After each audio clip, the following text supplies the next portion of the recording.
I was recently in a class for my job, man, and they were talking about how we all have a personal identity.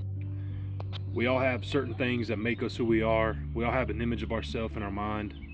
We all have a way that we want the world to see us.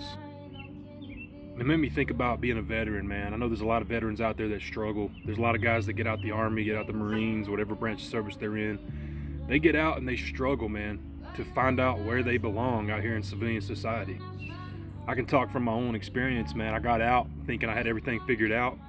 And I found out real quick, man, that the way things work out here is a lot different than the way it works in the military. You see, when you go in the military, that personal identity that you had is completely crushed and annihilated. Your personal identity is completely stripped and taken away from you. You're completely broken down, mentally, physically, emotionally. And then you're told what your personal identity is going to be. You're no longer that person you were growing up. You're no longer that person that you were before you went in the military. You were completely recreated, broke down, and built back up to a machine that they want you to be. You're told exactly what to do, when to do it, where to be, how to act, what to think. When someone spends years in the military, they get used to that. Let me speak from my own experience. I spent 7 years in the Army.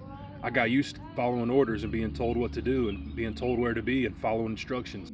And then you get out and you're in the real world and you have to figure it all by yourself. You have to figure it out. You know, they don't spend a lot of time telling you how it's going to be when you get out of the military. You come back out here to the real world, the civilian world, and you have no personal identity. You don't know who you are. You have to figure out who you are again. It can really be a struggle for guys that get institutionalized. You know, I think I got institutionalized. It's taken me several years to get my life back on track. It's taken me a while to get, a direction and a purpose in my life. So if you're a veteran out there and you're struggling, man, just know you're not alone. You know, they don't really teach us how to be civilians. They don't teach us how to reassimilate to a society. There's resources out there, man. There's other guys out there that are just like you, that are struggling. I want to tell you, man, you've got a purpose. You're not just a soldier. You're not just a Marine. You're also a person. You're a human being. And one thing I can say veterans don't like, we don't like just being a number. That's what we were when we were in. We were just a number. You're a human being, man, with a name, first name, and you matter. And I want you to know you may not be in the military anymore, but you still got brothers out there, man. You got this one day at a time. Don't give up.